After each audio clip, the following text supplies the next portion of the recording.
Usually it has like a Hey everybody, here we have an old Carrier Challenger or compact. So I think this one is a heat pump. Hope you guys enjoyed, and I think I'll see you guys in the next one. Anyways, that should conclude this production. It's a heat pump. Going with the boys. Yeah. Let's see where the data is. Yeah, I think this one's been repainted at some point. Not the that back condenser guard. that back is the not top. original. There is no data. Alright then. I guess it's gonna be it. There's a reversing valve right there. I thought it was a central. Yeah, that's about it. Get some photos. Alright. Sick. That's my first thing. Alright. Yes. See you guys in the next one.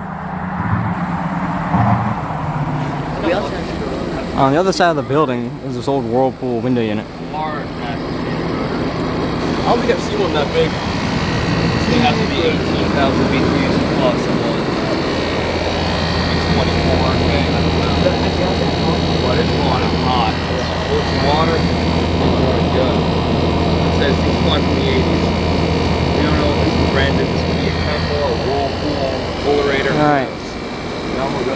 See you guys in the next one. Here with the boys here. Here we have a